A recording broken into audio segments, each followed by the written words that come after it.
I want to remind everybody of sort of what the topic was that we began here. How should uncertainties in the concentration response function and exposure assessment be addressed in developing a methodology? So, and I think I would, for the moment, prefer that we focus on that issue. I think, Suresh, we spent a fair amount of time both in earlier discussing some of the issues around the limitations and strengths of particular studies, and I think you've highlighted some of those again. But I think for starting, and I think to have a discussion that probably will be most useful for the ARB purposes, I think if we could initially address, I think, some of the more general concerns, issues related to underlying models, model selection, and the actual addressing of uncertainty, how it should be characterized, described, and so on. I think that would be useful. I think we have a possibility of looking at one methodology from Dan, but I think if we could move to a more general level in the discussion initially, I think that would be most helpful for ARB. See, Fred?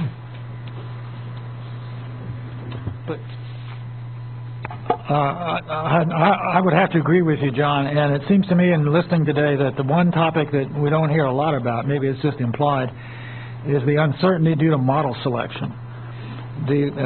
Very often, especially in large studies, the difference between alternative models is much larger than the confidence limits for any one model. And by model, I mean how you slice the data, what confounders you use, how many pollutants you run.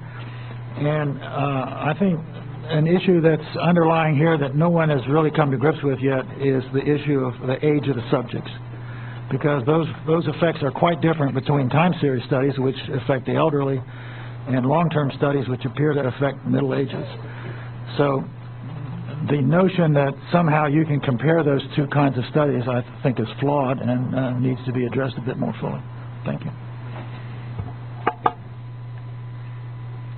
Yeah, I would agree with what Fred is saying, and I just want to make a more general comment especially for people who are not familiar with epidemiology studies.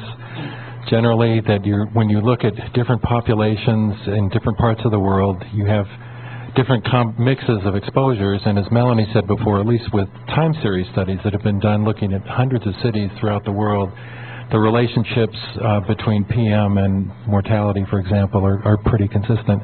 But when you look at, if we're just confining the analysis, say, to some of these longer-term studies, you are looking at people who have different age distributions, and they're going to have differences of susceptibility based on in part on the extent to which, say, people in a particular population have more underlying disease, whether it's like cardiovascular or whatever.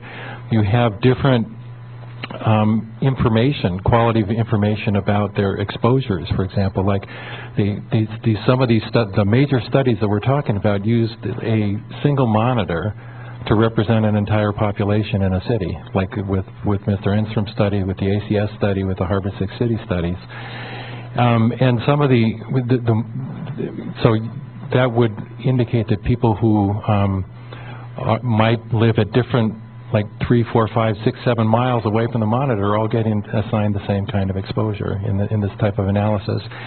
And one of the principles when you have that kind of exposure misclassification in epidemiology, the more exposure misclassification, the more likely it is that you're going to obscure a real relationship, assuming a relationship like that exists. So you get a bias towards what's called the null effect, and that will bias your estimates downward. So to the extent that you try and improve the exposure assessment, as was done in the women's health study or the teacher study, or some of these others, if there's a real effect, you are likely to see a higher effect estimate. But the quality of the exposure assessment will make a big difference on what you see in your ultimate estimates of risk. And then the confounders, these are things that might be associated with the exposure and with the outcomes. They are different across all these different populations, and all of these things enter into what the ultimate results are. And so you can't, because of this, you can't make do any regulation, you can't make any conclusions on a single study or two studies. You have to look at the vast body of evidence to see if you get results that are reasonably consistent across different populations with different studies, and hopefully with different kinds of models as well.